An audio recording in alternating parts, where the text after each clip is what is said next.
আমি রাসেল আছির সাথে আর শুরু হয়ে গেল ভূত এফএম। আপনাদের সবাইকে স্বাগত জানাচ্ছি ভূত এফএমে আজকে, এবং যারা যেখানে আছেন আশা করছি যে আজকে যে স্টোরিগুলো আছে আমাদের কাছে সেগুলো শুনে আনন্দ পাবেন, ভালো লাগবে এবং এনজয় করবেন অনেক বেশি।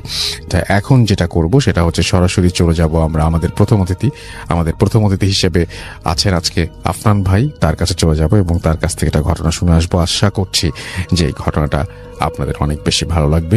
চলুন শুরুতেই চলে যায় আফনান ভাইয়ের কাছে। ভাই, রংপুরের যে ঘটনাটা। ওকে, তাহলে আমরা শুরু করি রংপুরের ঘটনাটা দিয়ে। আসসালামু আলাইকুম লিসেনার্স, সবাইকে শুভেচ্ছা। তো স্যার, এখন যে ঘটনাটি আমি বলবো এটি মানে সঙ্গত কারণে তার নাম ঠিক বলতে পারছি না।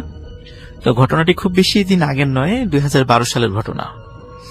তো যে ভাইয়ের কথা বলছি আর কি, উনি বুয়েট থেকে সিভিল ইঞ্জিনিয়ারিং শেষ করার পর উনি একটা প্রাইভেট একটা মানে ইঞ্জিনিয়ারিং ফার্ম উনি একটু দেন। তো উনি 2012 সালে রংপুরের এলজিআরডির একটা প্রজেক্টের কাজ উনি পেয়েছিলেন। আচ্ছা।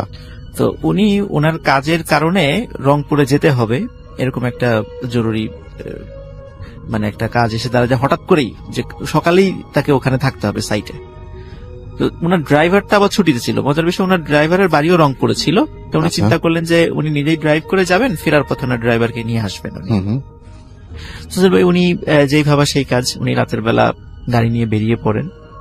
তো আমরা যারা ওই উত্তরাঞ্চলে যারা চলাফেরা করেছি, আমরা দেখেছি যে সিরাজগঞ্জের ওখানে ফুড ভিলেজ নামে একটা জায়গা আছে, ওখানে সাধারণত দূরপাল্লার গাড়িগুলো একটু ওয়েট করে, ওখানে মানে একটা ব্রেক দেয় খাওয়া দাওয়া বা মানে একটু ফ্রেশ হওয়ার জন্য, তারপর ওখান থেকে আবার যাত্রা শুরু করে। তো উনি ওখান থেকে গাড়িটা থামিয়ে ফুয়েল ভরে এবং খাওয়া দাওয়া করে আবার উনি গাড়ি চালানো শুরু করেন। আচ্ছা।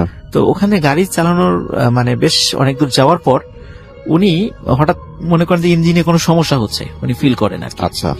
তো উনি আসলে উনি তো রেগুলার গাড়ি চালান না। তো উনি তখন রাতের বেলায় ওনার ড্রাইভারকে ফোন করেন।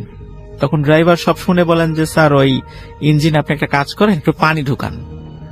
এখন উনি বলে যে আমি তো পানি তো নিতে ভুলে গেছি, পানি তো নাই আমার কাছে। তখন উনি বলেন যে স্যার, আপনি বাইরে কোথাও যাওয়ার দরকার নাই, আপনি গাড়ি চালাতে থাকেন।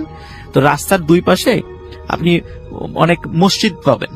তো মসজিদের যে ওই যে কলগুলো থাকে বা ট্যাপ লাইন যেগুলো থাকে, আপনি ওখান থেকে আপনি ছোট ড্রামে পানি ভরে নিন, তখন ইঞ্জিনে দিয়ে নিন। আচ্ছা। তখন উনি বললেন যে হ্যাঁ, আইডিয়াটা আসলে খুবই ভালো। উনি চিন্তা করলেন যে ঠিক আছে, আমি গাড়ি চালাতে থাকি, পাশে কোনো মসজিদ পেলে আমি ওখান থেকে পানি নিয়ে নিব। রাসেল ভাই, উনি হয়তো কয়েক কিলো গিয়েছেন, হঠাৎ করে উনি দেখলেন যে রাস্তার পাশেই একটা কল আছে। আচ্ছা। উনি চিন্তা করলেন যে আবার সামনে যাব, মসজিদ আছে, কত দূরে আছে তা তো জানি না, যদি পথে আবার গাড়ি ডিস্টার্ব দেয় তখন তো সমস্যায় পড়ে যাব। উনি চিন্তা